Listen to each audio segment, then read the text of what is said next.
Ladies and gentlemen, the Republican establishment is coming unglued. They're no longer making even any pretense at camouflaging or hiding who they are, where they are, and what they think. Greetings, it's great to have you, Rush Limbaugh, here behind the golden EIB microphone. Great to have you at 800-282-2882. If you want to be on the program, the email address, lrushbo@eibnet.com. And we have a loaded day today. Try this headline, Women Cry Foul, as Glamour magazine names Bruce Jenner Woman of the Year. And the only woman I can find on record being upset about this is a feminazi, Germaine Greer, who says that transgender women are not women. What a headline. Women, it's a Breitbart story. Women cry foul as Glamour magazine names Bruce Jenner Woman of the Year. The Republican presidential primary continues to shake out, and the Jeb Bush campaign appears to be, well, what would you call it when Jeb says, after a meeting of the Family Brain Trust to figure out how to cut expenses to the tune of $1 million a month? You know, there's a lot of other things I could be doing besides this and getting a lot less grief. There's a lot of things I could do. There's a lot of things I might like. I mean, wherever you look, inside the Republican establishment, you see panic, frustration, implosion. I have been sitting on a story for almost a week. I wanted to see if this got any play anywhere. It's a story about Mitt Romney, who is in the news on 2 or 3 different stories today, and they are all highly revealing. They are extremely revelatory. The story I'm referring to, however, was first posted on October 20th, and it was on Breitbart, so it's not an obscure website. It was out there for everybody to see. It was out there for everybody to react to. And honestly, folks, I didn't see anything on it till yesterday.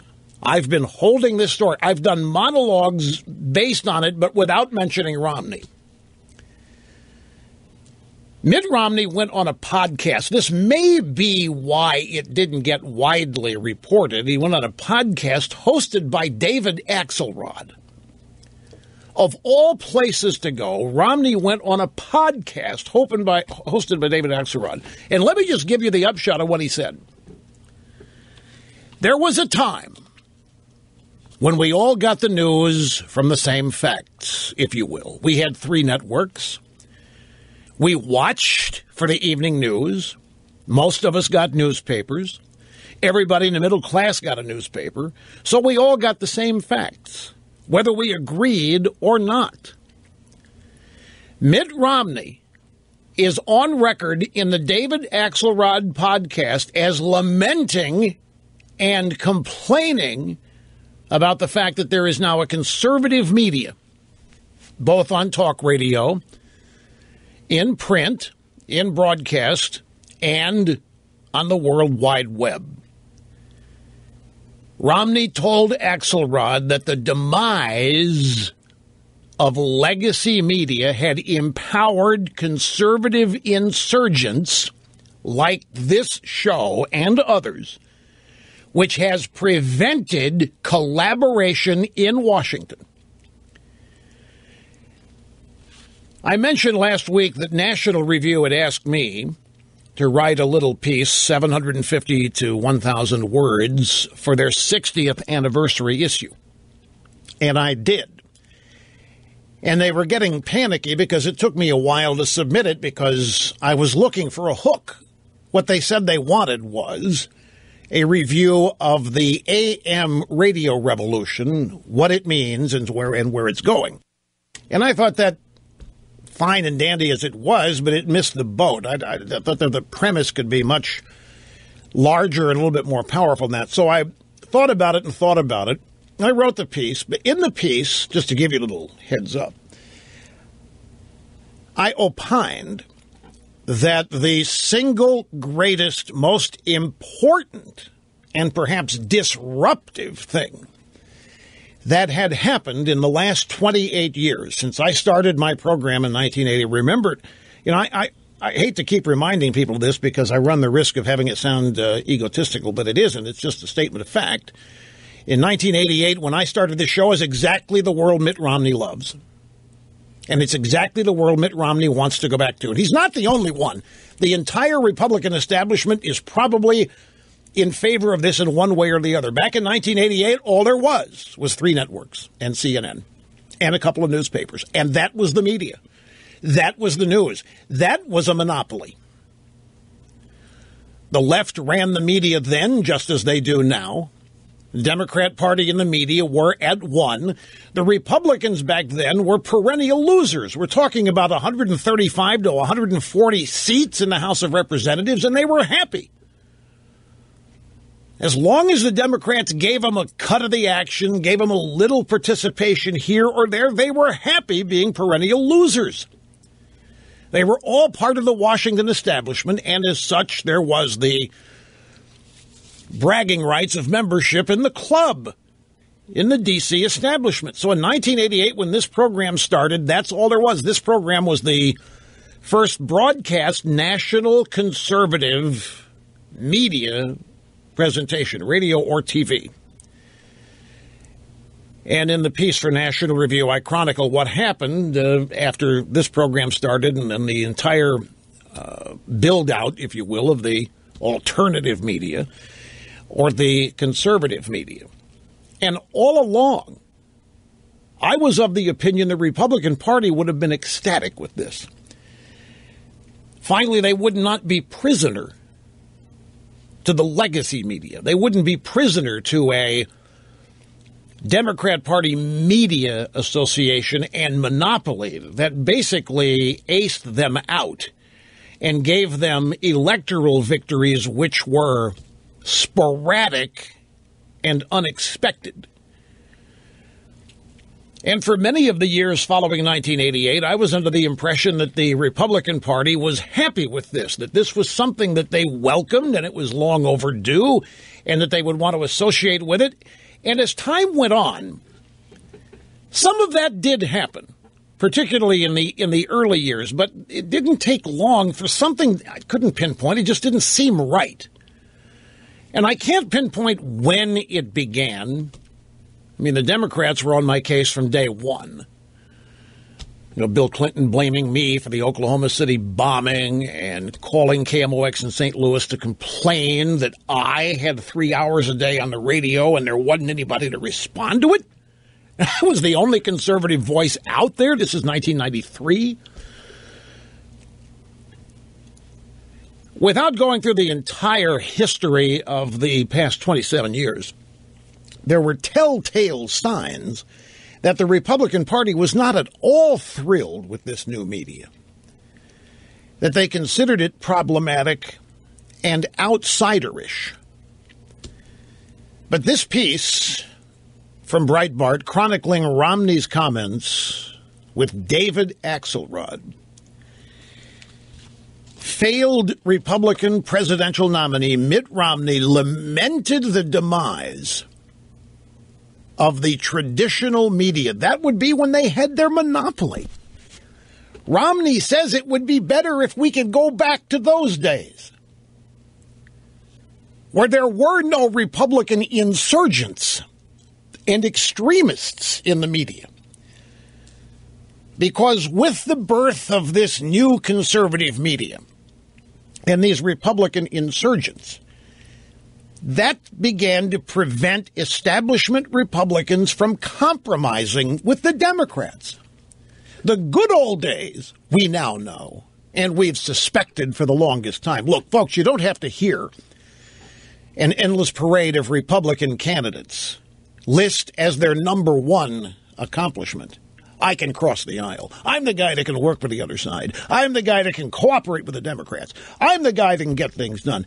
You don't have to hear that from more than one or two Republicans to get the drift. That they long for the days where there was no opposition to them compromising and caving to the Democrat majority and media majority on practically every issue, and being tossed whatever bones they got in response.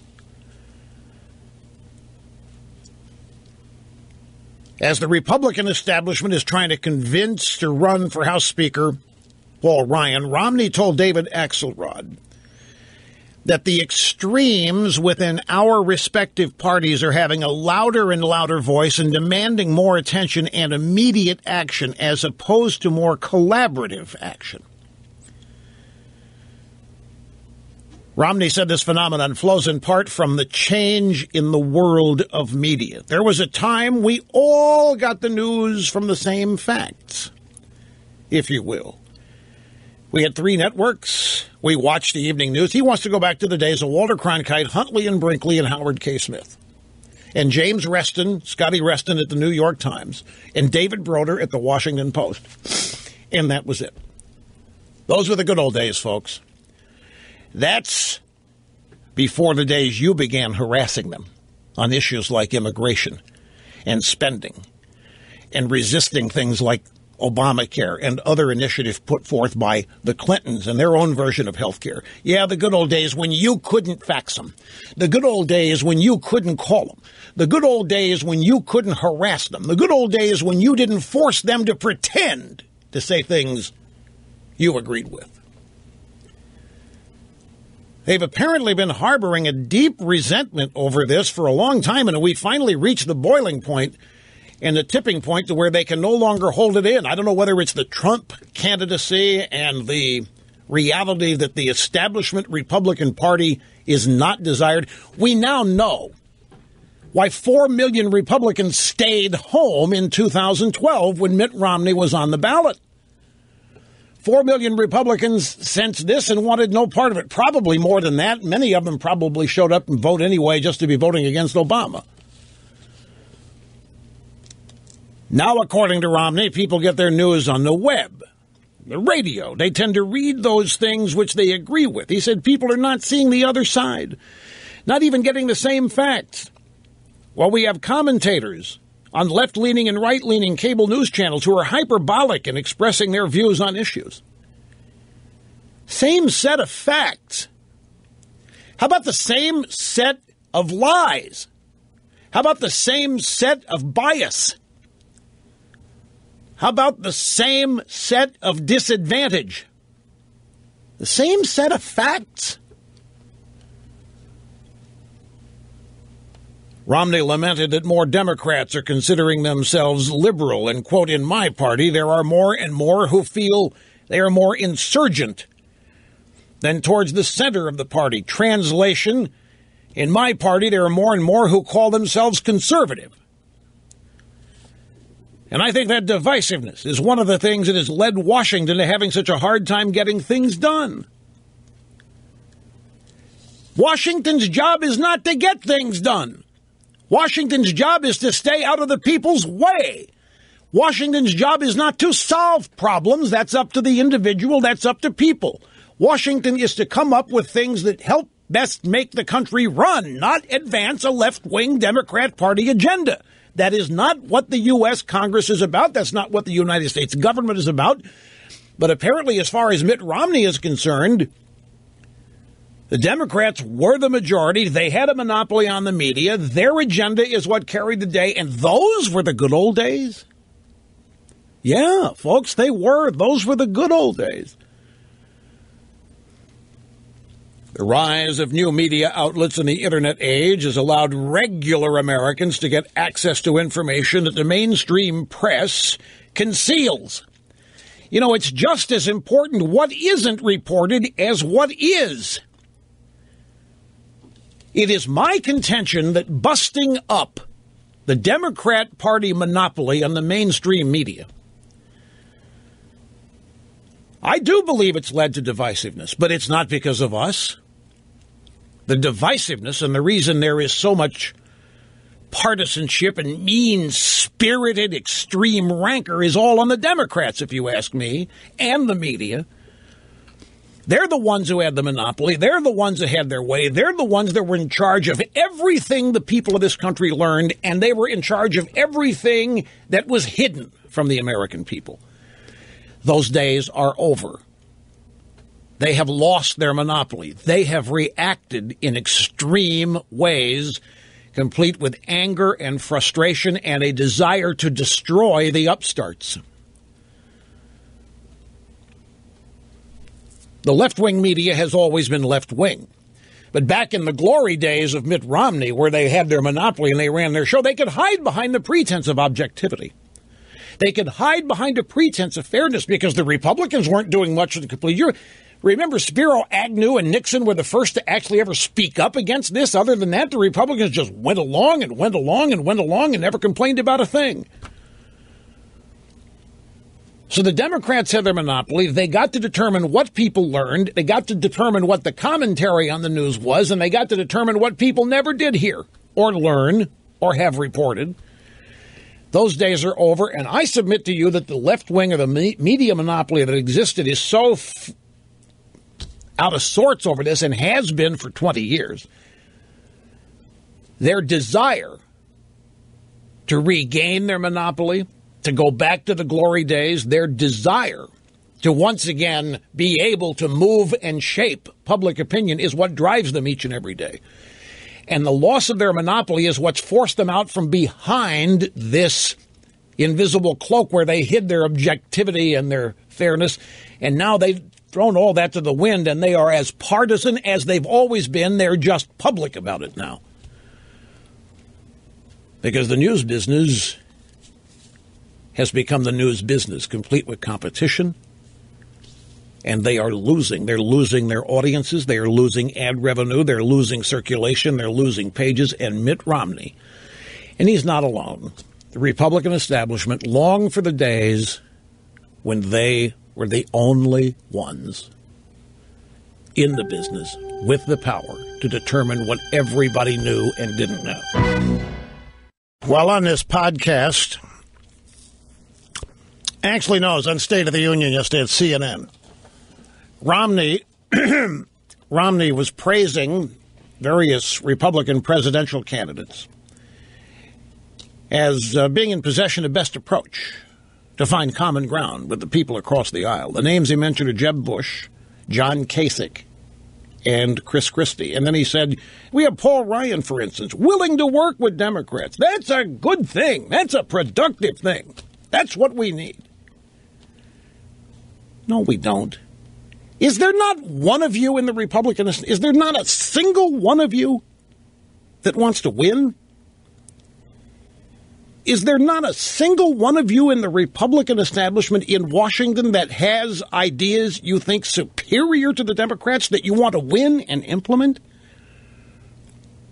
Is the entire reason for the existence of the Republican Party to collaborate with the Democrats and get things done in Washington like Obamacare and an Iran nuclear deal that makes the world much more dangerous, a terrorist regime in possession of nuclear weapons? You want to agree with a political party that's going to make that happen?